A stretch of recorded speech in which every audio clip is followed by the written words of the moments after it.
शास्त्री जी, आप यहाँ पधारे, आपने इतना सुंदर बोला, इतनी सारी सूचनाएं दी, इसके लिए आपको अतिशय धन्यवाद।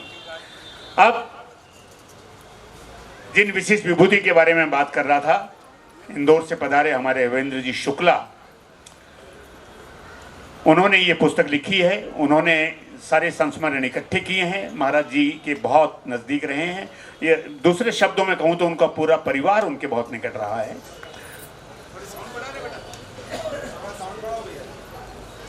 अब सबसे सर्वप्रथम पुस्तक का विमोचन हो गया, आप सबने देखा। मैं उनका सम्मान चाहूँगा कृष्ण तीर्थ आश्रम की ओर से, और इसके लिए मैं निवेदन करूँगा, प्रार्थना करूँगा शुक्ला जी से कि कृपया इसे ग्रहण कीजिए स्वामी जी का आशीर्वाद समझ के। और श्री 1008 विश्वेश्वरानंद जी महाराज अपने बारे में कम से कम सुनना चाहते हैं, कम से कम बोलना चाहते हैं। मैं इनके बारे में एक छोटी सी बात आपको बता दूं। ये जो पुस्तक इन्होंने लिखी है, 45 सालों से इनका अटैचमेंट रहा है, और इन्होंने वो संस्मरण जो मतलब इन्होंने घूम घूम के इकट्ठे किए हैं, इन्होंने, इनके परिवार ने, जो स्वामी जी के बारे में थे। इसमें इनकी मेहनत है, निश्चित रूप से इनकी लगन है, लेकिन हमारे ब्रह्मलीन स्वामी कृष्ण तीर्थ जी का इन पे आशीर्वाद भी है। गुरु की कृपा के बिना कोई भी कार्य संभव कभी नहीं होता। अब मैं उनसे निवेदन करूंगा कि वो अपने शब्दों में आश्रम के बारे में,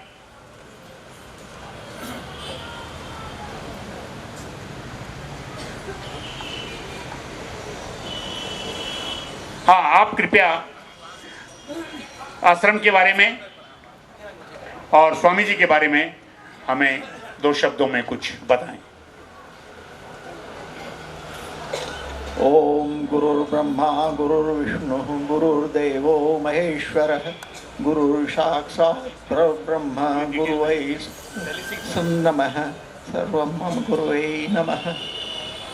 परमादरणीय महामंडलेश्वर विश्वेश्वरानंद जी एवं मंच पर उपस्थित सभी संत महात्मागण, स्वामी राम तीर्थ जी एवं इस सभा में, इस आयोजन में शरीक हो रहे इंदौर और तमाम पूरे देश से आए हुए अतिथिगण, शास्त्री जी, श्री ट्रस्टीगण, श्री वकील साहब राजेंद्र गिरी जी भोपाल से जो आए हुए हैं, और तमाम लोगों का मैं अभिनंदन करता हूँ। मुझे सच में परीख जी ने कहा, मुझे आज जीवन का असीम आनंद भरा अद्वितीय क्षण है मेरे लिए कि आज मैं इस संत समाज के बीच में उपस्थित हूँ।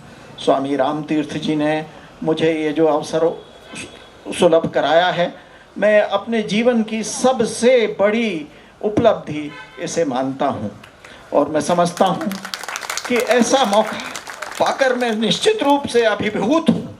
मुझे नहीं मालूम था कि स्वामी राम तीर्थ जी इतना मुझे सम्मान देंगे। सब संत महात्माओं का मुझे ऐसा आशीर्वाद मिलेगा कि मैं अपना जीवन कृतार्थ कर पाऊंगा। जैसा कि परीख जी ने बताया, मैं कोई 45 साल से पत्रकारिता के क्षेत्र में हूँ।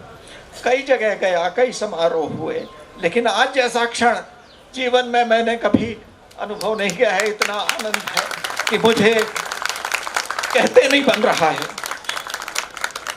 ये तो कृपा है हमारे बड़े स्वामी जी की, माता जी सरजू तीर्थ की और स्वामी राम तीर्थ जी की, जो उन्होंने मुझे ये कार्य सौंपा। मैं कोई बहुत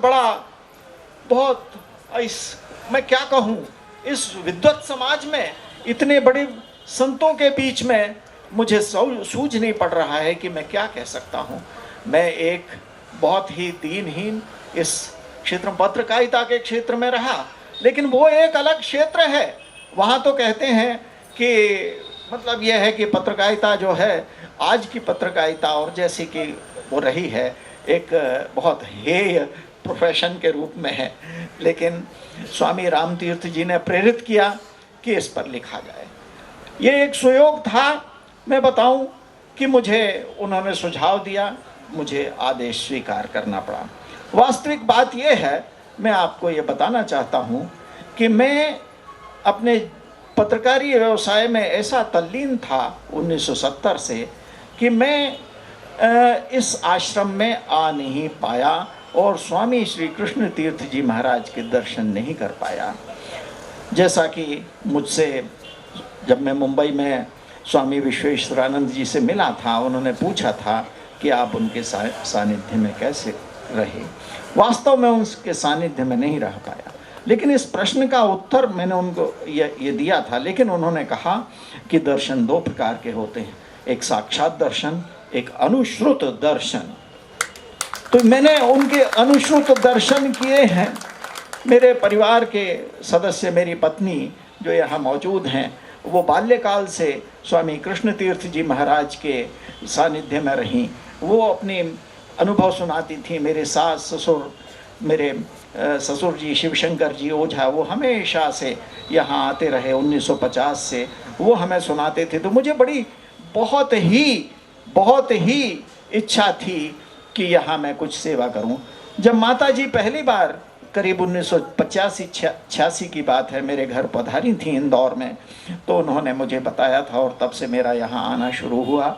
और मुझे मेरी लालसा थी कि स्वामी कृष्ण तीर्थ जी महाराज का जो जीवन चरित्र है, अद्भुत है, अद्भुत व्यक्तित्व जो मैंने सुना था, मैं उसको शब्दों में उतार। ये सुयोग उस समय से लगा के कोई 3-4 साल पहले जब मुझे स्वामी रामतीर्थ जी का आदेश मिला, उस समय ये सब उस समय से शुरुआत हुई। हमारी योजना थी कि हम नासिक में 2015 में होने वाले कुंभ के समय इस पुस्तक का विमोचन, लेकिन उस समय केवल इसका पहला मसविदा हम तैयार कर पाए थे।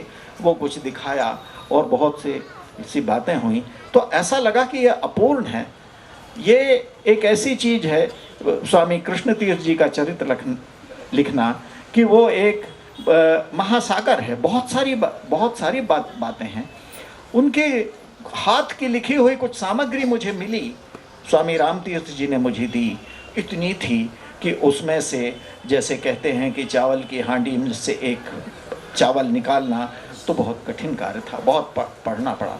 तो ये करीब 3-4 साल की प्रक्रिया है जो आज संपूर्ण हो पाई है, जो आज आपके समक्ष है।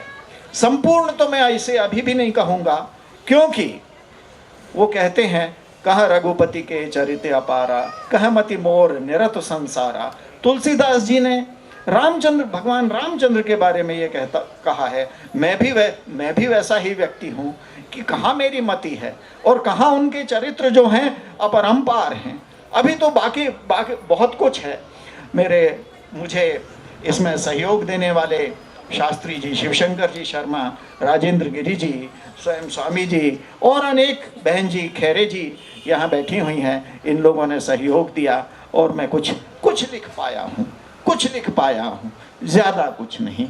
अभी तो बहुत कुछ शायद बाकी है, और मैं ये निवेदन करूँगा कि आप सब लोग इसे पढ़ें। इसे पढ़कर जो आपकी राय बने, कहीं भूल हुई हो तो क्षमा करें, और ये बताएं कि कहाँ और उसमें सुधार किया जा सकता है, क्या वृद्धि की जा सकती है, ताकि स्वामी रामतीर्थ जी की कृपा होगी तो दूसरे संस्करणों में हम उसका ये सुधार करके उसे अभिवृद्धि करने का कहेंगे।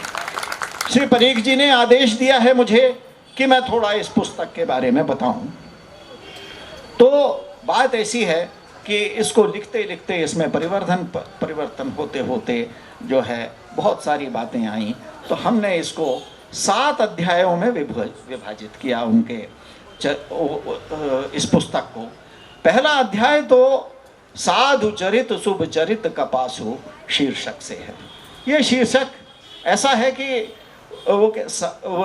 तुलसीदास जी की ही चौपाई है, साधु चरित शुभ चरित कपासु निरस बिसद गुणमय फल जासु। ये तुलसीदास जी ने बहुत एक फिलॉसॉफिकल बात, दार्शनिक बात कही है कि साधु कैसा होना चाहिए। उन्होंने कपास से तुलना की है। आप पढ़िए तो इस पहले अध्याय में ये कपास जो होता है वो बहुत ही नीरस होता, मतलब उसमें रस नहीं होता, लेकिन वो दूसरों के अवगुणों को, अपने तन को ढककर उन अवगुणों को छिपाता है। ऐसा ही साधु। और जो मैं व्यक्तित्व, जो मैंने सुना, जो मैंने पढ़ा, जो लोगों ने बताया, पुरुषोत्तम भाई ने बताया, सबने, तो मुझे ये लगा, और जो व्यक्तित्व उनका चित्रों में मैंने देखा, विवेकानंद जी जैसा, तो मुझे लगा कि कृष्ण तीर्थ जी महाराज उस तुलसीदास जी के चौपाई को चरितार्थ करने वाले महान व्यक्तित्व थे। इस पहले अध्याय में उनके बहुआयामी व्यक्तित्व को मैंने प्रस्तुत किया है। मैं ये कहूं कि मैंने क्या किया है, स्वयं कृष्ण तीर्थ जी महाराज ने और सभी संतों के आशीर्वाद से उसमें प्रस्तुत हुआ है। तो ये एक है। दूसरा अध्याय जो है वो माँ नर्मदा के दुलारे, गंगा तट के श्रेष्ठ संत, उनका पूरा जीवन चरित्र है। तीसरा अध्याय इस आश्रम की स्थापना की कथा के बारे में है। कैसा है ये आश्रम, हमारे भक्तजन, ये एक भक्ति उपवन है, ये एक भक्ति उपवन है, और उस भक्ति उपवन का लाभ जो है यहाँ के दर्शनार्थी लेते हैं। इसी प्रकार से चौथा अध्याय स्वामी कृष्ण तीर्थ जी के प्रमुख शिष्यों के बारे में है, जिन्होंने, ये तो एक पीठ थी, बाद में फिर भड़ूच में, कलकत्ता में, उज्जैन में उनके शिष्यों ने आश्रम स्थापित किए। तो वो सुशिष्य कैसे थे, उन्होंने किस प्रकार से धर्म की पताका को आगे बढ़ाया, और इसके बारे में थोड़ा थोड़ा वर्णन है। माताजी सरजू तीर्थ के बारे में है।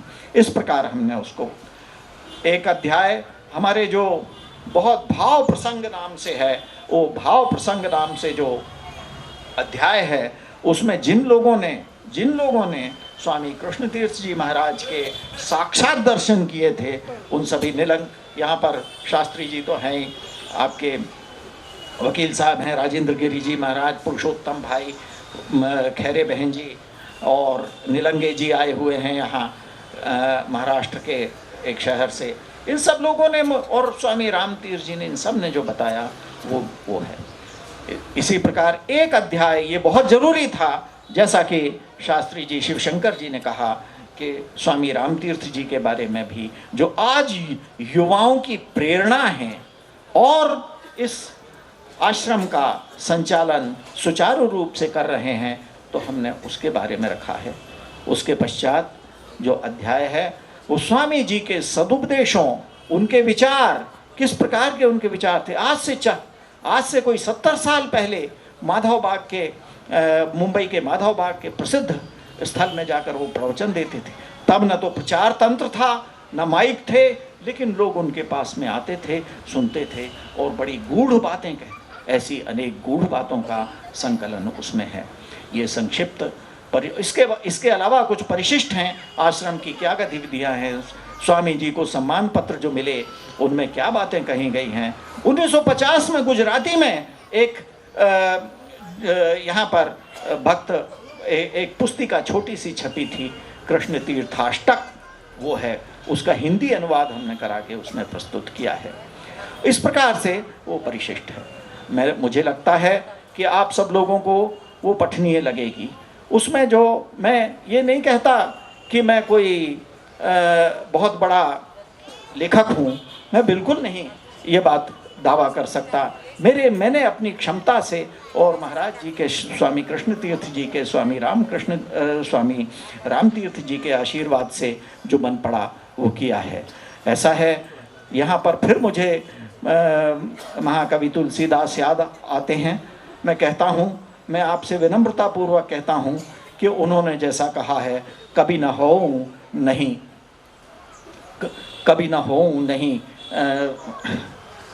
चतुर कहावऊँ, मति अनुरूप राम गुण गावऊँ। तो ये जो है मैंने मति के अनुसार किया है। इसमें भूलें हो सकती हैं, इसमें त्रुटियां हो सकती हैं, और मैं उन सबके लिए क्षमा प्रार्थी हूँ। उनके लिए यदि आपको कुछ लगे तो ज़रूर बताइए, वो स्वागत योग्य होगा। मुझे इस कार्य में अनेक लोगों ने सहयोग दिया। एक प्रेरणा मेरी पत्नी श्रीमती शैल जी की रही। उन्होंने मुझे बहुत इस बारे में योगदान किया, उन्होंने बहुत काम किया, वो भी यहाँ मौजूद हैं। मैं सोचता हूँ कि उनका यदि आप लोग हैं, और इसी प्रकार मेरे बच्चों ने, मेरे बेटों ने, अम्बरीश जी ने इसके टाइप करने के लिए बहुत योगदान किया। सुरेश ने यहाँ बैठकर एक सेतु का काम किया, जो कि एक हमारे और राम तीर्थ जी के, स्वामी राम तीर्थ जी के बीच में जो संवाद होना चाहिए था, कई ज़रूरत पड़ती थी, कई दस्तावेजों की ज़रूरत होती थी, इन्होंने बड़ी तत्परता से पढ़ाई की और इस प्रकार ये पुस्तक की रचना हो पाई है। इसमें हमने अपने तय भरसक कोशिश की है, लेकिन मैं समझता हूँ कि आप लोगों का जो सहयोग है, मुझे बड़ी खुशी होगी आप लोग उसे पढ़ें, पढ़कर अपनी बात कहें और उसके पश्चात हम और इसमें वृद्धि करना चाहूँ। एक सुझाव और देना चाहता हूँ, ट्रस्टीगण यहाँ पर मौजूद हैं। मैं तो ये भी चाहता हूँ कि यहाँ से कृष्ण, नासिक से, इस आश्रम से एक कृष्ण तीर्थ संदेश नाम की एक त्रैमासिक पत्रिका निकले, जिसमें स्वामी कृष्ण तीर्थ जी के सदुपदेश, संदेश इत्यादि तो हों ही, और धर्म की जो बातें हैं, धर्म प्रचार की, धर्म जो संस्कृति की बातें हैं, युवा पीढ़ियों के लिए जो बात योग्य बातें हैं, वो प्रकाशित हो। 3 माह में एक बार एक ऐसी, और भी निकल रही हैं, सब निकलती हैं, लेकिन एक और फूल खिलेगा तो कोई हर्ज नहीं है। बहुत अच्छी, मुझे लगता है ट्रस्टीगण इसके बारे में सोचेंगे और ये भी एक गतिविधि यहाँ शुरू होगी। इससे स्वामी कृष्ण तीर्थ आश्रम के जो भक्तगण हैं, उनके बीच में भी संवाद का एक मंच उपस्थित होगा।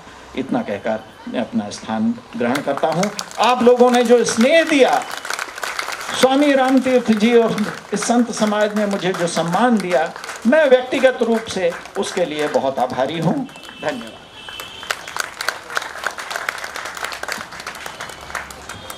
बहुत बहुत धन्यवाद शुक्ला जी। आपने जैसे 3 घंटे में 1000 साल का इतिहास बता दिया जाता है किसी पिक्चर में, वैसे ही थोड़े ही शब्दों में, कुछ ही देर में, और आपने सारा सार हमारे सामने प्रस्तुत कर दिया। बहुत बहुत धन्यवाद आपका। और मैं एक प्रार्थना भक्तवृंदों से करना चाहूँगा। ये पुस्तक, जैसा कि आपने सुना है, ये मतलब गागर में सागर है। यहाँ हमारे प्रेस द्वार पे स्टॉल लगा हुआ है और ये पुस्तक वहाँ उपलब्ध है। मेरी सभी भक्तों से प्रार्थना है, इसे पढ़े जरूर। और आप जब पढ़ लेते हो तो फिर अपने किसी भी साथी को, चाहे आश्रम से जुड़ा हो या ना जुड़ा हो, उनको भी पढ़ाए जरूर, क्योंकि उसमें भी पुण्य मिलता है। हो सकता है कहीं कोई परिवर्तन आ जाए।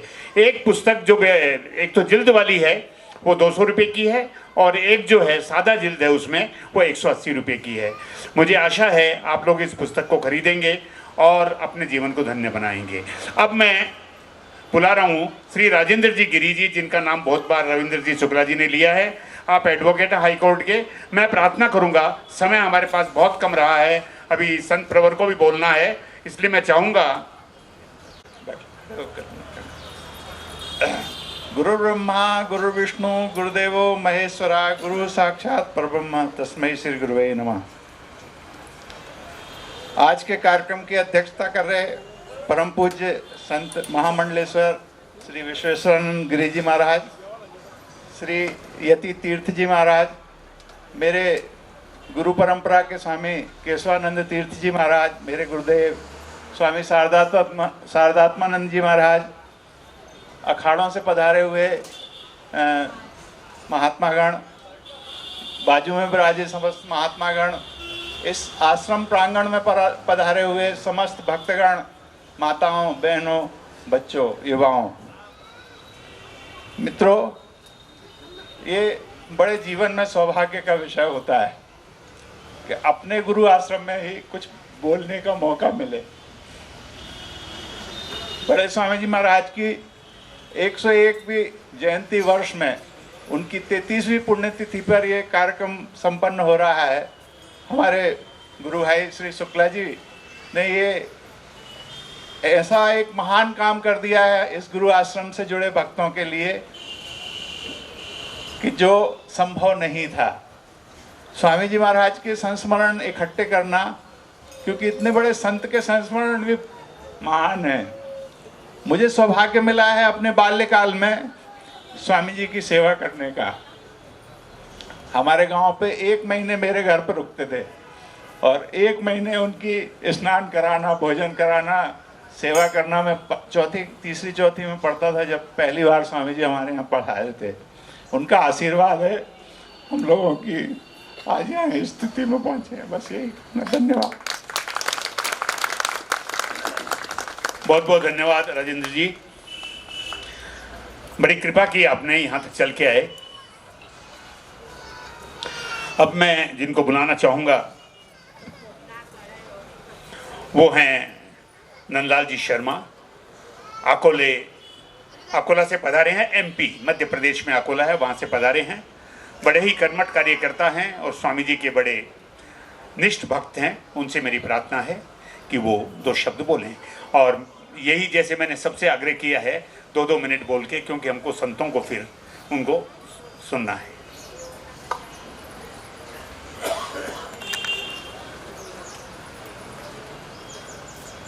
हरि ओम।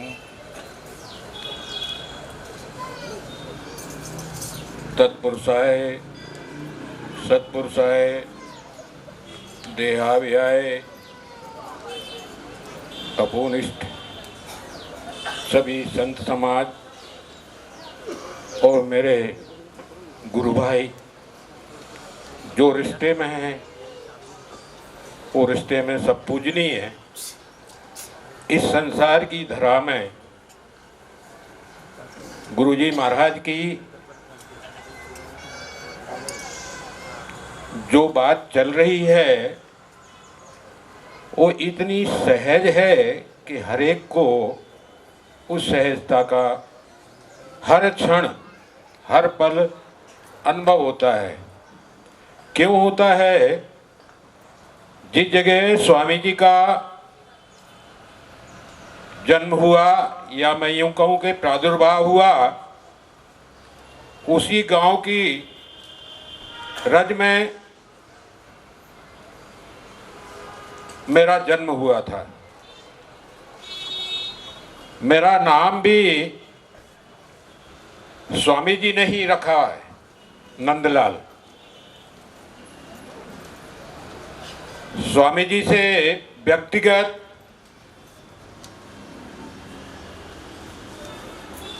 हमारी कुटुंब की परंपरा में इस पुस्तक में शायद उसमें विवेचन होगा भी। पूर्वज हमारे करंडी दादाजी स्वर्गीय, उसके बाद में आज हम जहाँ ये उत्सव मना रहे हैं उनकी संतानों में से संतान आपका जन्म आपकी ननिहाल में हुआ। हम लोग अकोला के पस्टारिया हैं, सनाट्य ब्राह्मण हैं। सद्गुरु आदरणीय स्वामी जी के पिताजी स्वर्गीय चिंतनमयी और दिव्य दृष्टि को पाने वाले आदरणीय दौलत राम जी पारासिर देगांव उसको बोलते हैं, वहाँ के रहने वाले थे। बचपन में ही उन्हें दिव्य दृष्टि दिव्य गति प्राप्त हुई। स्वामी जी अपनी बहन और माताजी के साथ हमारे यहाँ अकोला में स्वामी जी की जमीन थी स्थायी। बताना पड़ता है थोड़ा सा शांत। वो जमीन आज भी हमारे ही परिवार के लोगों के बीच में है। माता जी फुफेरी बहन थी स्वामी जी की, और यहाँ स्वामी जी कैसे पहुँचे वो सब सारी बातें आपने, हमारे आदरणीय जीजाजी, ये हमारी फुफेरी बहन हैं, उनके पति हैं शुक्ला जी, उनसे आपने सुनी, कुछ भाई शिवशंकर जी ने भी सुनाई। हमने बचपन में स्वामी जी के साथ बहुत बचपना रहा हमारा, गोद में भी अटखेलियाँ खेली, और ये सिखा हो जाती है, दो बच्चों की हमेशा बांध देते थे, बोलते थे ये बताओ किस दिशा में खड़े हो। तो गांव में बगीचा था, आश्रम था, माता जी थी, उनकी बहन निर्मोही जो पीछे आश्रम है, ये हमारे गांव में रहते थे। अधिक समय हमारे गांव में स्वामी जी ने बिताया है, और मैं जब 8 साल की उम्र में एक दिन हमारे आजे के यहाँ बैठे हुए थे, हम लोग आंगन में खेल रहे थे, तो हमने बोला सबको अपना अपना शिष्य बना रहे हैं, हमें कब बनाओगे। तो हम लोग कुटुंब के 12-14 लोग एक साथ इकट्ठे हुए। मैं ये घटना इसलिए बता रहा हूँ कि गुरु की प्रेरणा कब मिलती है, उसका आशीर्वाद कब मिलता है, उसको हम कब जान पाते हैं। जब जानने योग्य होते हैं तो हमें वो मिलते नहीं हैं, ठौर नहीं रहता। यहाँ इस आश्रम में मैं करीब 8 साल की उम्र से दीक्षा लेने के बाद कुछ बार माता जी के साथ, कभी स्वामी जी के साथ, कभी हमारे भाई रहते थे उनके साथ आना जाना, गंगा जी की कृपा, स्वामी जी की कृपा से हम यहाँ तक आते रहे। ये पटेल परिवार मेरे बचपन के सब सारे गुरु भाई है। अब दीक्षा लेने के बाद में सारे लोग उठ के चले जाने के बाद में मैं बैठा रहा। हमारे चाचा हम उम्र के थे, उनने बोला आपने सबको दीक्षा दे दी, जनेऊ तो दिया नहीं। तो स्वामी जी अंगरखी पहनते थे, बंडी, उसकी उन्होंने पूरी बटनें उतार दी। बोले जिसको जो चाहिए वो समेट लो। हम वहाँ बैठे रहे, सारे उठ के चले गए। 2.5 घंटे में बैठा तो कब आंख लग गई, आंख लगना ही बोलूँगा मैं उसको, और मैं कब उठा जब उनने मेरे को सर के ऊपर हाथ रख के उठाया, तब। ये बचपन की बात थी। गुरु के नाम का संदेश धीरे धीरे धीरे धीरे पनपता है, और उसमें इतनी संलग्नता हो जाती है कि जैसे आप कोई माला जपते हैं, उस माला जाप में 108 लगते हैं, और जब आप मन से जपते हैं तो उसमें 1000 लग जाते हैं, वो करोड़ों की संख्या में पहुंच जाता है, संख्या गिनने वालों के लिए। यहाँ पे हमारे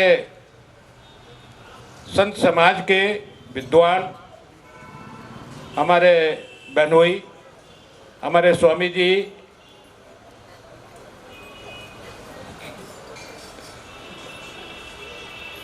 जिनकी असीम कृपा, ये जितने लोग बैठे हैं इन्हीं लोगों तक नहीं है। आप जहां भी पहुंचते हैं वहां असीम कृपा फैलाते हैं। असीम कृपा कैसे फैलती है कि धीरे धीरे कण कण में जुड़ जुड़ जो धीरे धीरे चलते चलते हम लोग यहाँ तक पहुँचे। शुक्ला जी को आदेश दिया, कलकत्ता से विराजमान आदरणीय स्वामी जी और वर्तमान हमारे संचालक स्वामी जी श्री राम तीर्थ जी महाराज, संत समाज, कृष्ण तीर्थ आश्रम के सभी सेवकगण, श्रद्धालुगण, आज बड़े सौभाग्य की बात है कि पूज्य स्वामी जी गुरु जी महाराज का 101वां जन्म दिवस है। और वो शतायु हैं। जैसा उनका नाम था तीर्थ, उसी के अनुरूप उनका काम भी था साथियों। तीर्थों का एक बड़ा स्वभाव होता है कि तीर्थ स्वयं पवित्र होते हैं और उनमें जाने वाला व्यक्ति भी पवित्र हो जाता है, उसके सारे पाप क्षय हो जाते हैं। ऐसे ही हमारे स्वामी जी महाराज थे कि वो कहते थे कि ये तीर्थ भी जो पवित्र हैं वो भी कुंभ में चाहते हैं कि हम में पहले महात्मा स्नान करें ताकि हम पवित्र हो जाएं और इस संतों का और भक्तों का हम उद्धार कर सकें। तो तीर्थ भी स्वामी जी जैसे महात्माओं का स्नान के लिए प्रार्थना करते हैं। हम देखते हैं कुंभ में हमारे नासिक में भी स्याही निकलती है, पहले स्नान महात्माओं का होता है। महात्माओं का बड़ा महत्व है। आप देखें आदि शंकराचार्य जी ने भी चारों पीठ की स्थापना की और पीठ से सारे हिंदुस्तान को जोड़ा। हमारे स्वामी जी महाराज से भी महामंडलेश्वर और शंकराचार्य बनने की प्रार्थना की थी, तो जाके वहाँ हमारे गांव में बैंगनिया में जाके छुप गए, किसी को बताना मत मुझे शंकराचार्य बनाने वाले हैं, मैं पद पर नहीं बैठना चाहता।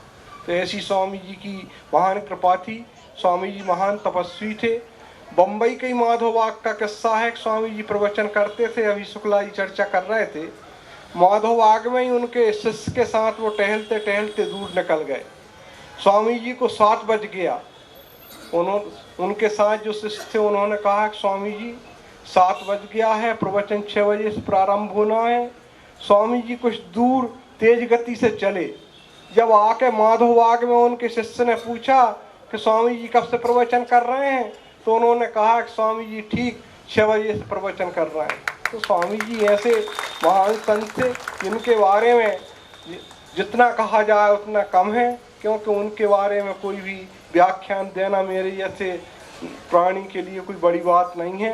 मैं उनके चरण रज की कृपा से जो कुछ बोल रहा हूँ, इसमें जो त्रुटि हो वो क्षमा करें। उनके 27 वर्ष पे मैं बहुत बहुत बधाई देता हूँ। धन्यवाद। जय हिंद। हैं संत प्रवर हमारे यहाँ विराजमान हैं, हम उनसे आशीर्वचन लेंगे। सर्वप्रथम मैं विनती करता हूँ यति माधवानंद जी तीर्थ जी से कि वो अपने अमूल्य शब्द हमें कहें।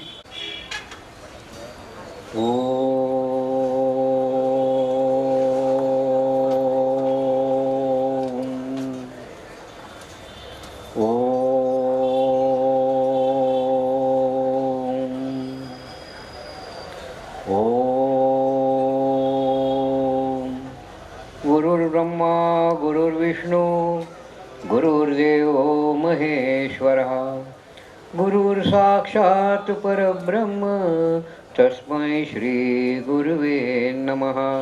तस्मै श्री गुरुवे नमः। तस्मै श्री गुरुवे नमः। आज मी मराठीमध्ये बोलतो बरं का। हॅलो। आज अत्यंत शुभ आणि पवित्र दिवस आहे की स्वामींची 101वा स्मरण दिवस आहे। स्मरण दिवस ना, जन्मदिवस। तेव्हा उपस्थित सर्व मंचावरील संत मंडळी, महान संत मंडलेश्वर आणि उपस्थित असलेले सर्व भक्त मंडळी यांना नारायण। आपण इथं आज जमला आहात हे तुम्हाला कोणी सांगितले नाही आणि तुम्ही आलाही नाहीत। तुम्हाला तुमच्या गुरुनी ही प्रेरणा दिली आहे की आज आपल्याला अमक्या अमक्या ठिकाणी एक महत्त्वाच्या आध्यात्मिक कार्यक्रमाला जायचं आहे। ही जी तुम्हाला प्रेरणा झाली आहे ती तुमच्या गतजन्मी केलेल्या कर्माचे फळ तुम्हाला आज तुम्ही भोगतात। गतजन्मी तुम्ही जे कर्म केले चांगले त्याचे फळ तुम्ही आज भोगताय। तेव्हा आजचा दिवस हे जे पुस्तक तुम्ही म्हणताय, हा पुस्तक नव्हे, हा ग्रंथ आहे। पुस्तक म्हणू नये, अशा ह्याला पुस्तकाला ग्रंथ म्हणावं. आपलं पूज्य हा ग्रंथ आहे. त्या ग्रंथाचं आपण अध्ययन करून आपल्या गुरूंनी आपल्याला कोणते आदेश दिले आहेत त्याचं अवलोकन करून, त्यांचं मनन करून, त्यांच्या मार्गदर्शनाप्रमाणे आपण जर आपलं जीवनाचं मार्गक्रमण केलं तर आपल्या निश्चित जीवनाचं सार्थक होईल. जीवनाचं सार्थक व्हायलाच पाहिजे, कारण त्यांच्या मनातल्या गोष्टी त्यांनी त्याच्यामध्ये निवेदन केले आहेत की तुम्ही अमक्या अमक्या मार्गाप्रमाणे तुम्ही चाललात तर तुमचं निश्चित जीवनाचं कल्याण होईल. तेव्हा आपल्या गुरुकडून जे जे आदेश मिळाले आहेत ते त्या मार्गाप्रमाणे आपण चाललं तर आपलं निश्चित जीवनाचं कल्याण होईल. आणि गुरुची अशीच आपणाला कृपा मिळावी, त्यांचे आशीर्वाद मिळावे, एवढं बोलून मी आपलं भाषण संपवतो. मैं हमारे 108 श्री केशवानंद जी तीर्थ जी कलकत्ता से पधारे हैं. रिषड़ा में आश्रम है, उनसे मैं प्रार्थना करूंगा कि वो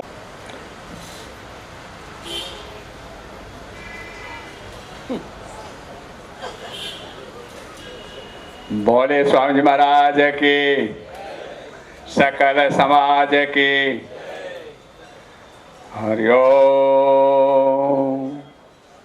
सहनावतु सहनौ भुनक्तो सह वीर्यं करवावहै तेजस्विनावधीतमस्तु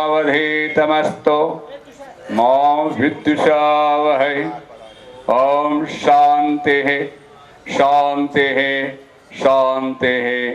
अस्तो मा सद्गमयः तमसो मा ज्योतिर्गमयः मृत्योर्मामृतं गमयः. ओम शांतिः शांतिः शांतिः. परम पूजनीय प्रातः स्मरणीय ब्रह्मलीन स्वामी जी के चरणों में कोटि कोटि ओम नमो नारायणाय. एवं हमारे विशेष गुरु सदृश ही हैं. मैं महाराज जी ब्रह्मानंद गिरि जी महाराज को भी, महामंडलेश्वर को भी उनके आशीर्वादों से भी सुना हूँ, और साथ साथ हमारे गुरु महामंडलेश्वर को मैं ओम नमो नारायणाय. एवं जितने संत वृंद हैं सब गुरु सदृश ही हैं. गुरु ऐसे मैं गुरु को कोटि कोटि ओम नमो नारायणाय. एवं संत वृंद के साथ साथ भक्त और भक्त मंडली, इनको मेरा प्रणाम है. रामचरितमानस के अंदर में एक चौपाई है, संत हृदय नवनीत समाना, कहा कविन पर कहे न जाना. संत की महिमा संत स्वयं जानता है. जैसे ईश्वरो गुरुरात में ते मूर्ति भेद विभागने व्यामवत व्याप्त देहाय दक्षिणामूर्त. कायिक वाचिक मानसिक 3 प्रकार की सेवा होती है. व्यवहार ही परमार्थ है. महापुरुषों का व्यवहार जो है दर्शन है, दर्पण है. और जब हम उस दर्पण में अपने मुख को देखते हैं अंतःकरण शुद्ध होता है, विद्यते हृदय ग्रंथि. इसलिए जब हम महापुरुषों के संग में जाते हैं, उनसे हम जो है सेवा के द्वारा उनको अपने जो है मोक्षु होकर के प्रश्न पूछ करके जैसे लेते हैं.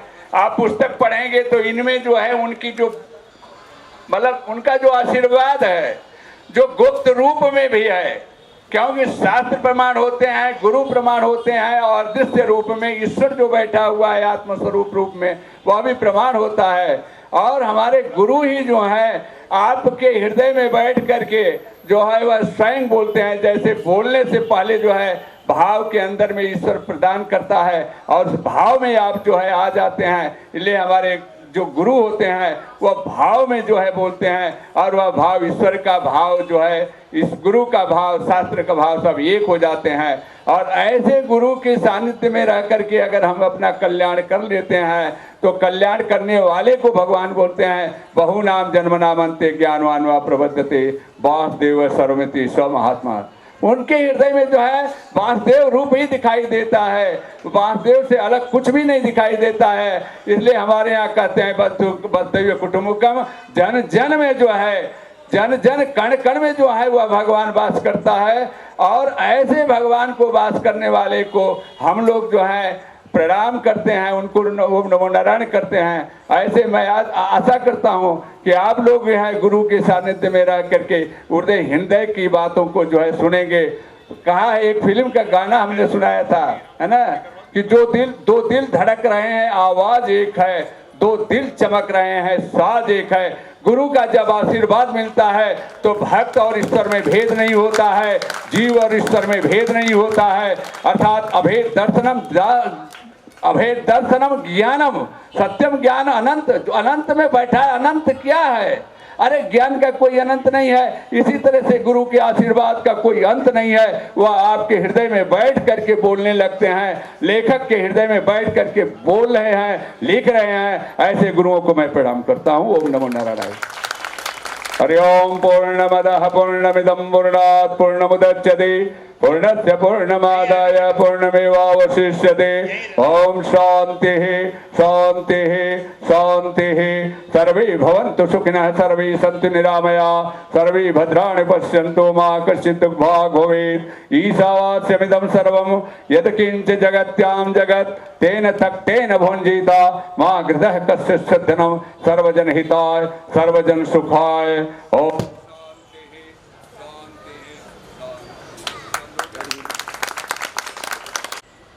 हमारे यहाँ के आमदार एमएलए श्री बाला साहेब जी सानप पधारे हैं।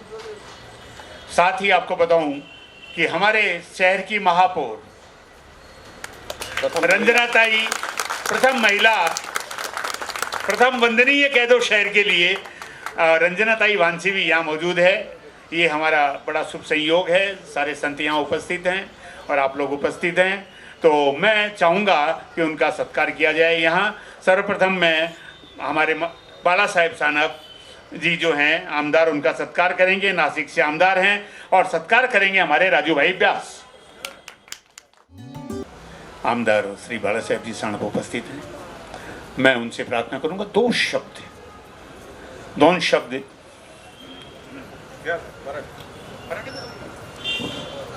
आजच्या आपल्या श्रीकृष्ण तीर्थ आश्रममध्ये होत असलेल्या कार्यक्रमाप्रसंगी ते उपस्थित असलेले आपले सर्व पूजनीय संत, या शहराच्या महापौर आदरणीय भानसीताई, नाशिक शहराचे स्टँडिंग कमिटीचे चेअरमन आदरणीय शिवाजीराव गांगुडे, राजूभाई व्यास, सर्वच पुरुषोत्तमभाई पटेल, मनलाल शेठ पटेल, पवार साहेब, सर्वच मान्यवर भक्तबंधू आणि भगिनींनो, आपल्या आश्रमामध्ये आज आपले स्वामीजींच्या कामाचं, अनुभवाचं, आज पुस्तकाचं 101 वर्ष आज स्वामीजींना झालेले आहे। स्वामीजी आज आपल्यात नाही आहे, त्यांच्या पुस्तकाचं, त्यांच्या कार्याचं आज इथं पूजनीय संतांच्या हाताने आज त्याचा लोकार्पण सोहळा झालेला आहे। स्वामीजी बघितलं तर आपण सगळे त्यांच्या सानिध्यामध्ये राहिलेलं आहे, वाढलेलं आहे, त्यांचा आशीर्वाद घेतलेला आहे। मला असं वाटतं आपल्या बऱ्यापैकी माणसांपेक्षा जास्त आशीर्वाद मला स्वामीजींनी दिलेले आहे। मी घडलो, मोठं झालो, जे काही माझ्या आयुष्यात मला मिळालेलं आहे ते स्वामीजी आणि माताजी यांच्या आशीर्वादाने मला मिळालेलं आहे। यांनी मला शिकण्यासाठी, माझ्या लग्नासाठी, माझं कुटुंब सांभाळण्यासाठी जी काही आशीर्वाद त्यांनी दिलेला आहे तो मी आणि माझा परिवार कधी आयुष्यात विसरू शकणार नाही। कारण 50-60 वर्षापूर्वी ज्यावेळेस माझे आई आणि वडील आमचं गाव सोडून या परिसरामध्ये काम करण्यासाठी आले, त्यावेळेस समोरच माझा जन्म झालेला आहे। आणि त्यावेळेस जर आम्हाला कोणी सहारा दिला असेल ते पंचमुखी हनुमान मंदिराचे पहिले मंत रामदास महाराज, स्वामीदास महाराज, आपले स्वामीजी, माताजी, नर्मदेश्वरी आश्रमच्या माताजी आणि आपले कैलासवासी उमेदभाई पटेल यांची फॅमिली या सगळ्यांबरोबर राहण्याचा, त्यांचा आशीर्वाद घेण्याचा, त्यांची मदत घेण्याची संधी आम्हाला मिळाली. या सगळ्या कुटुंबांमुळंच आम्ही या ठिकाणी राहू शकलो, मोठं होऊ शकलो. नाही तर आमचं गाव कुठं आणि आम्ही आलो कुठं आणि आम्ही मोठं झालो कुठं. मी जरी आज महापौर, आमदार किंवा पक्षाचा अध्यक्ष असलं तरीही प्रत्येक विषयामध्ये, प्रत्येक चांगल्या कामामध्ये जर मला काही करायचं असलं तर मी पहिल्यांदा आश्रमामध्ये येत असतो. आता आपले पूजनीय संत यांचा आशीर्वाद घेऊन मी माझ्या शुभ कामाला सुरुवात करीत असतो. मी कितीही बोललो तरी या आश्रमाबद्दल कमी आहे. माझ्यानंतर पूजनीय संतांचं आपल्याला बोलायचं आहे, त्यांचा आशीर्वाद घ्यायचा आहे, त्यांचं मार्गदर्शन घ्यायचं आहे. तर मी एवढं बोलतो आणि माझं मनोगत थांबवतो. बहुत बहुत धन्यवाद बाला साहेब, बड़े मधुर स्वभाव के हैं, बड़े सरल हैं, सबके साथ हमेशा सहयोग करते हैं. और अभी मैं हमारी महापौर सौ रजना ताई भानसी से प्रार्थना करूंगा, 2 शब्द बोले. आज या आश्रमामध्ये लहानपणापासून बघितलेलं, पण आज आश्रमामध्ये येण्याचा योग मला बाळासाहेब सानप यांच्या माध्यमातून मला आज इथे मिळाला. त्यांनी त्यांच्या जीवनातलं, जन्मस्थानाचं जे म्हणतात थेंबे थेंबे तळे साचे, आणि त्याच आशीर्वादाने माणूस मोठं होत असतं. तेच आशीर्वाद त्यांच्या पाठीशी आहेत आणि तेच एक भाऊ म्हणून एका बहिणीच्या पाठीशी उभं राहून मला महापौर पदासाठी ज्यांनी विराजमान केले, निश्चितपणे या आश्रमाचे आणि आपल्या सगळ्यांचे आशीर्वाद, कोटी कोटी प्रणाम त्यांच्या पाठीशी उभे राहतील असं मी या आश्रमाच्या वतीने मी माझ्या वतीने आणि सगळ्यांच्या वतीने त्यांना शुभेच्छा देते. आणि इथे बोलवलं आणि आश्रमाने जो सन्मान केला त्याबद्दल सगळ्यांचे आभार मानते आणि माझ्या 2 शब्दांना विराम देते. कभी था, लेकिन मैं उनका सिर्फ थोड़ा सा अल्प परिचय देना चाहूँगा. यहाँ के देखिए मेन है, हर काम जो यहाँ हुआ है, पुस्तक का प्रकाशन हो, उसका विमोचन हो, यहाँ का जो संचालन हो, व्यवस्था हो, आज कृष्ण तीर्थ आश्रम की जो गरिमा है उसको मेंटेन आज इन्होंने कर रखा है.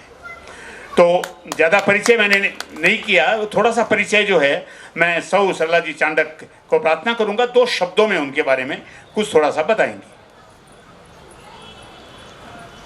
मैं 2 ही शब्द बोलूँगी. प्रणाम. स्वामी रामतीर्थ जी महाराज परम पावनी आदि गंगा गोदावरी के निकट ही श्री कृष्ण तीर्थ आश्रम की गादी पर परम पूज्य श्री 108 स्वामी श्री रामतीर्थ जी महाराज विराजमान है.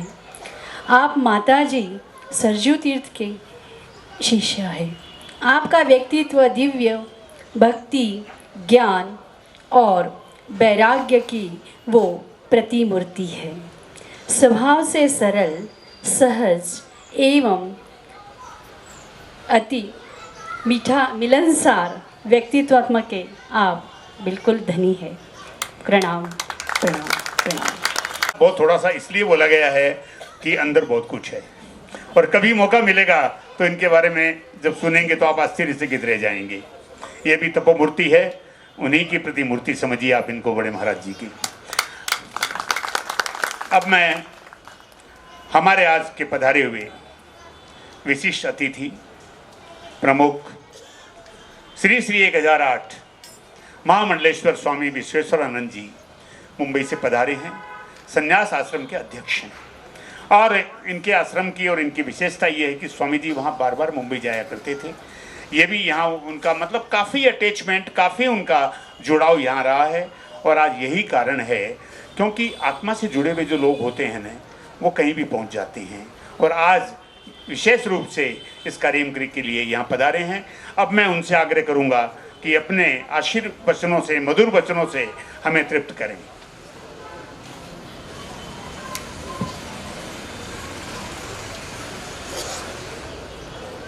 ओम विश्वानि देव सवितर दुरितानि परासुव यद्भद्रं तन्नासुव.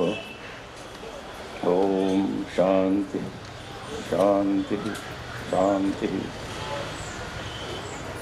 शंकरं शंकराचार्यं केशवं बादरायणं सूत्रभाष्य कृतो वन्दे भगवन्तो पुनः पुनः।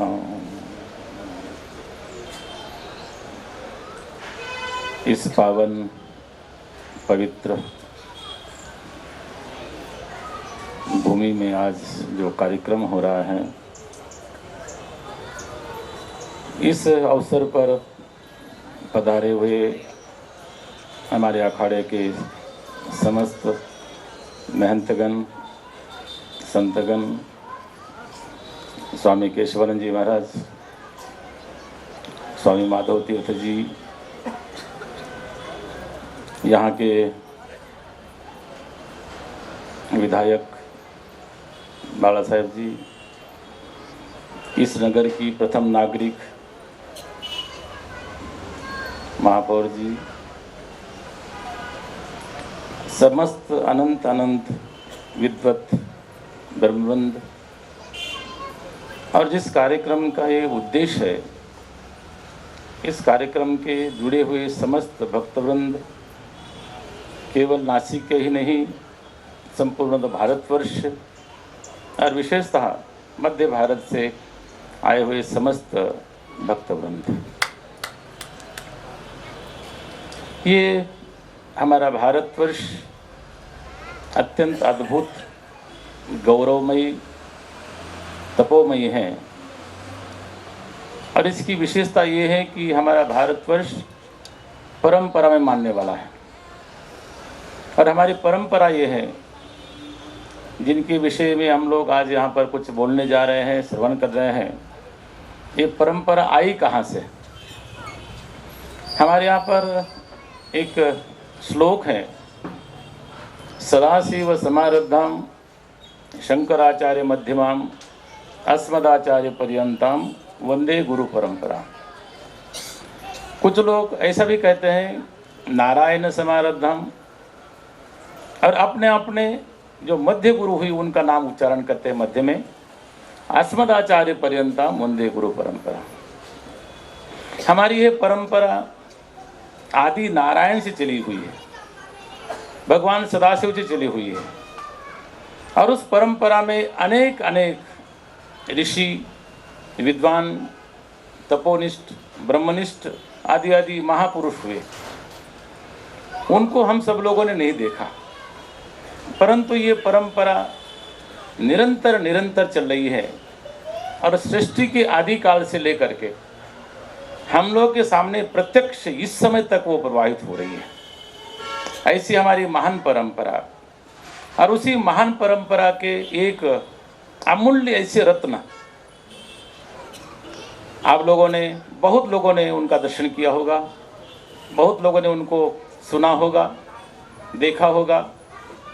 ऐसे परम तेजस्वी, परम ओजस्वी विद्वान, ऐसे हमारे संत शिरोमणि ब्रह्मलीन कृष्ण तीर्थ जी महाराज का आज यहाँ पर लगभग 100 वर्ष से ऊपर की उनकी उस समय जन्म हुआ था। आज उनकी हम लोग शताब्दी मना रहे हैं और शताब्दी के उत्तर में चल रहे हैं। और साथ साथ में उनके जीवन चरित्र कैसा था, इसके विषय में हम लोग श्रवण कर रहे हैं। यद्यपि हमारे यहाँ पर कहा गया है कि साधु का कुल और नदी का मूल को खोजने का प्रयत्न नहीं करना चाहिए। होता तो जन्म ऐसा ही है सबका, जन्म कर्म च में दिव्य, केवल परमात्मा का ही दिव्य जन्म होता है। और जिसका जन्म होता है उसका जन्म सामान्य तरह का होता है, परंतु उनके जो जीवन में उनके जो कर्तव्य होते हैं, जो जीवन होता है, उनके जीवन के द्वारा उनका आकलन होता है। आज ऐसे ही हमारे परम संत कृष्ण तीर्थ जी महाराज का हम लोग यहाँ पर 100वां जन्मदिन मना रहे हैं, और उनको विशेष श्रद्धांजलि देने के लिए यहाँ पर हम लोग सब आए हुए हैं। श्रद्धांजलि 2 प्रकार की होती है, एक होती है साक्षात श्रद्धांजलि, और एक श्रद्धांजलि के द्वारा समस्त जीवों का भी कल्याण हो। चरित्र इसलिए कहा जाता है, चरित्र इसलिए लिखा जाता है कि प्रेरणा मिलती रहे। भगवान श्री कृष्ण ने कहा, यद यदाचरति श्रेष्ठः तत्तदेवे तरो जनः सयत् प्रमाणम कुरुते लोकस्तदनुवर्तते। महाराज जी ने किस प्रकार का अपना जीवन, किस प्रकार की तपस्या उनकी रही, किस प्रकार से उन्होंने समाज सुधार का कार्य किया, ये अगर अपने को जानना है तो अपने को उनका चरित्र पढ़ना पड़ेगा, उनका चरित्र जानना पड़ेगा। परंतु हम लोगों में से बहुत लोग ऐसे हैं कि उनके चरित्र को हम लोग उनको देखा नहीं, उनके चरित्र को जाना नहीं। और जैसे आप लोगों ने कहा, अभी आप लोगों ने सुना यहाँ पर इस ग्रंथ के, हमारे माधव तीर्थ जी ने कहा कि इसको ग्रंथ कहना चाहिए। इस ग्रंथ के लेखक, मैं जब उनसे मिला मुंबई में तब उनसे मैंने पूछा कि आपका उनका कैसे संबंध रहा। देखो, ये है सरदय सरल व्यक्तित्व का जीवन। वो मुझे कह सकते थे कि मैं उनसे वहाँ मिला, वहाँ मिला, वहाँ मिला, परंतु उन्होंने कहा कि नहीं, ये जो हम महाराज जी से मिले नहीं, परंतु उनका हमने उनके भक्तों के द्वारा और उनके अनेक अनेक महात्माओं के द्वारा उनके चरित्र का हमने श्रवण किया है। हमने उनको ये कहा कि हमारे यहाँ पर दो प्रकार का दर्शन होता है, एक होता है प्रत्यक्ष दर्शन और एक होता है अनुश्रुत दर्शन। तो उन्होंने उनका अनुश्रुत दर्शन किया आपके द्वारा। और संत कहीं जाते नहीं है, संत यहीं रहते हैं। ब्रह्मविद ब्रह्मवे भवति, ऐसा ब्रह्म को जानने वाले संत होते हैं, वो ब्रह्म बन करके रहते हैं। और वो ऐसे होते जैसे इस वातावरण में सर्वत्र जैसे परमात्मा छाया हुआ है, यच्च किंचित जगत सर्वम, उसी प्रकार संत भी उसी अनुसार इस जगत में रहते हैं। तो ऐसे संत का चरित्र लिख करके हमारे रविंद्र शुक्ला जी ने आप लोगों पर बड़ा एक मैं उपकार तो नहीं कहूँगा, पर उन्होंने एक आपको एक आदर्श दिया। और उन्होंने अपने जीवन में, जबकि 45 वर्ष तक पत्रकारिता की, और वो भी नई दुनिया जैसे बहुत श्रेष्ठ पत्र में उन्होंने कार्य किया, और उन्होंने संतों की भूमिका, संतों का जीवन उन्होंने आपके सामने प्रस्तुत किया है। संत जीवन में आते किस लिए हैं, संत का कर्तव्य क्या है? संत जीवन में आते हैं कि आपका जीवन कैसे हो, आपका जीवन का उत्कर्ष कैसे हो, आपको जीवन में करना क्या चाहिए। क्योंकि ये जो जीवन है ये सामान्य जीवन नहीं है। भगवान श्री कृष्ण कहते ममय अंशो जीवलोके जीवभूत सनातन, हम उस परमात्मा के अंश हैं, हम उस परमात्मा के साक्षात, हम उसके परंपरा में हैं। तो हम भी परमात्मा जैसे ही हैं, परंतु हम समझते नहीं हैं, हम जानते नहीं हैं हमारा वास्तव में हमारा आत्मा क्या है, हमारा स्वभाव क्या है, हम कौन है, हम लोग जानते नहीं हैं। हम समझते हैं कि हमारा किसी कुल में जन्म हुआ, हम समझते हैं कि हम किसी प्रदेश में जन्म हमारा हुआ, हम समझते हैं कि हम एक जाति विशेष से हैं, हम ये समझते हैं कि हम लोग कुल विशेष से हैं, परंतु इसके पीछे भी कुछ और भी हैं।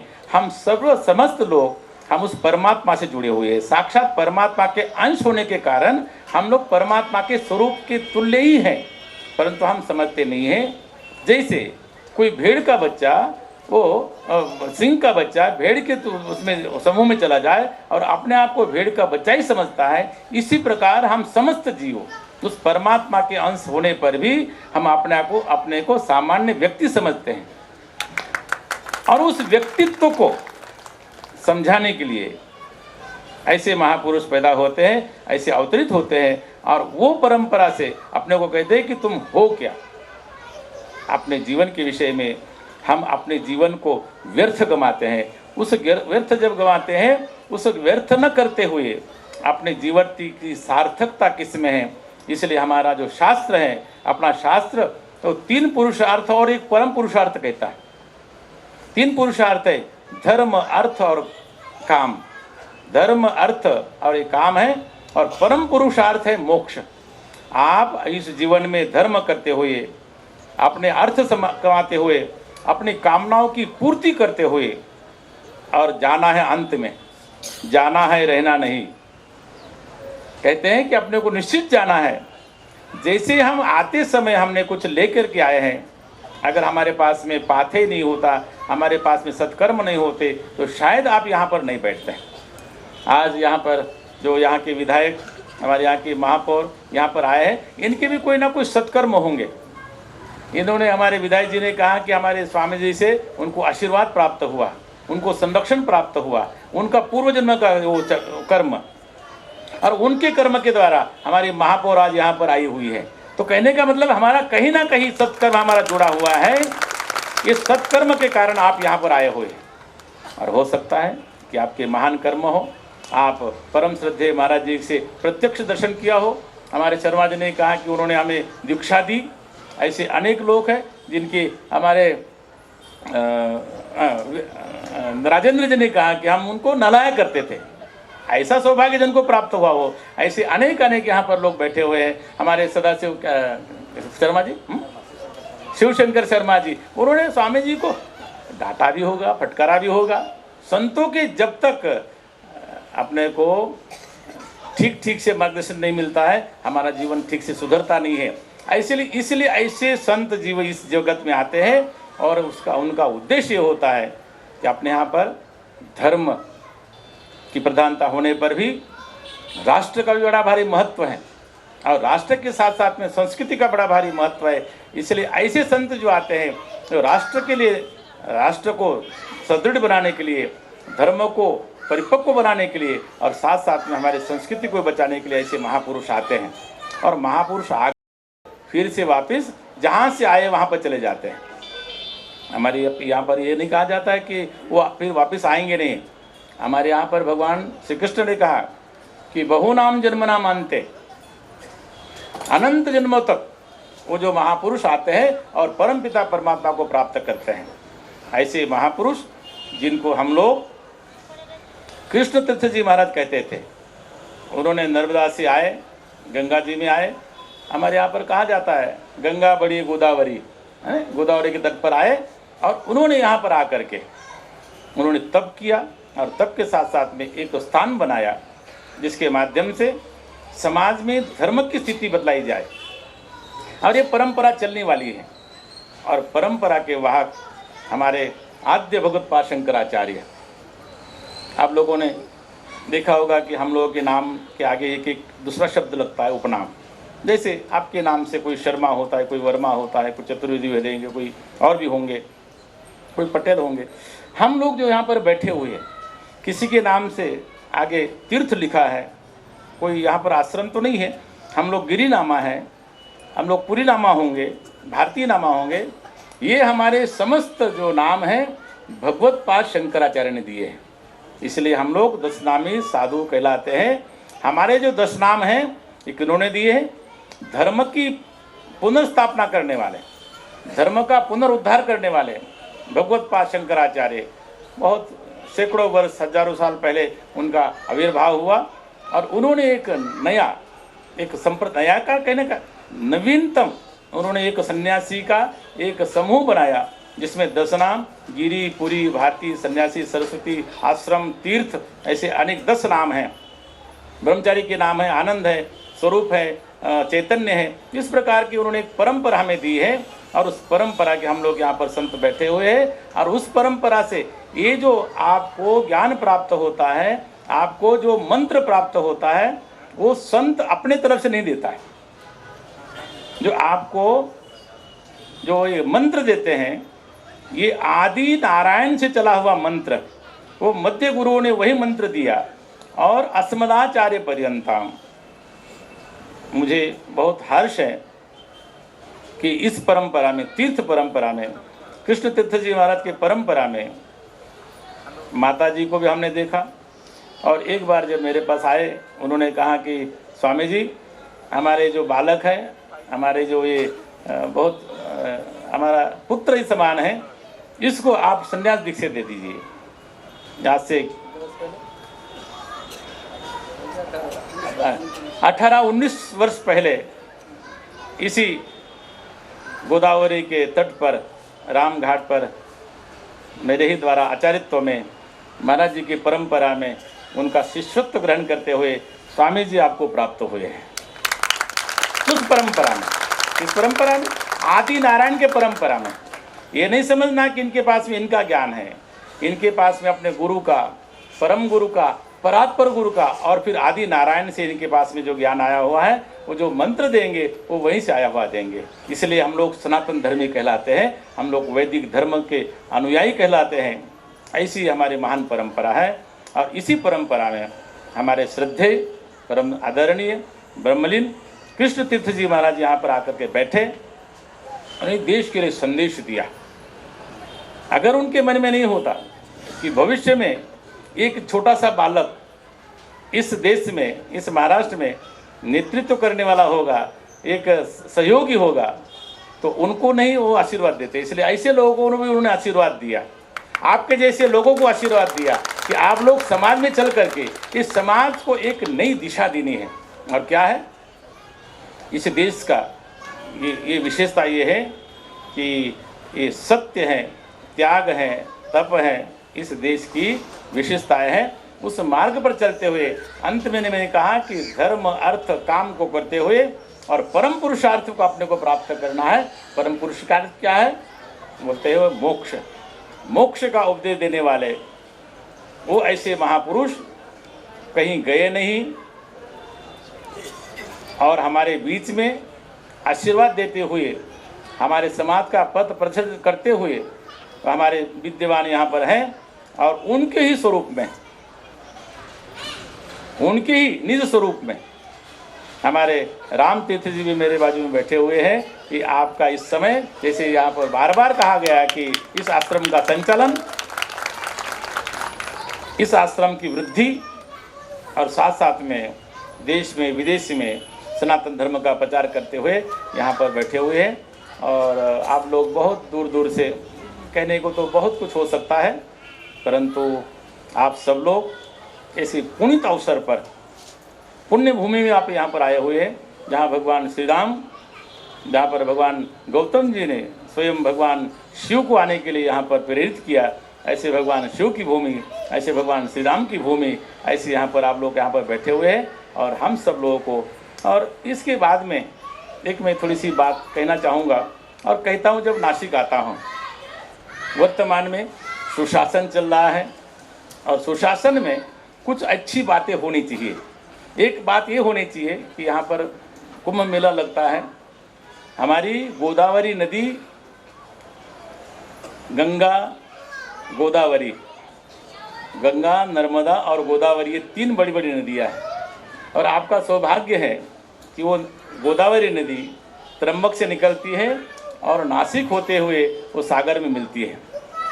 तो इसकी पवित्रता, निर्मलता बना के रखने में नगर वासियों को भी आगे आना चाहिए और साथ साथ में प्रशासन को भी उसको ध्यान देना चाहिए। तो हमारा जो ये भारत है, वर्तमान में सुशासन करने के लिए जो लोग आए हुए हैं, जो जिनकी सरकारें बनी हुई है, मैं समझता हूँ कि ये भी परंपरा चलनी चाहिए।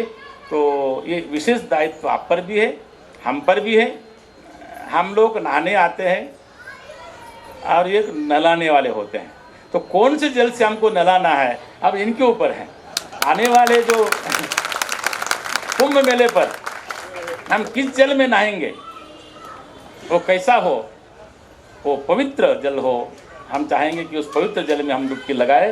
तो इस प्रकार का वातावरण निर्माण हो तो समझ लेंगे कि हम पर भगवान की कृपा, हम पर संतों की कृपा और हम लोगों के पुण्य जो उदित हुए है उसकी भी कृपा।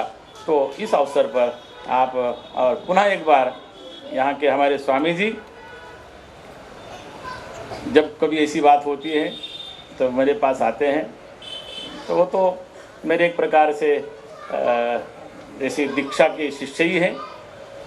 और साथ साथ में यहाँ के ट्रस्टीगण, भक्तगण, और इस अवसर पर जिन्होंने हम लोग परम पूज्य कृष्ण तीर्थ जी महाराज को शायद एक दूसरे से कितना श्रवण करते, कितना सुनते, परंतु उनको लिपिबद्ध करते हुए, अथक परिश्रम करते हुए एक ग्रंथ का उन्होंने लेखन किया।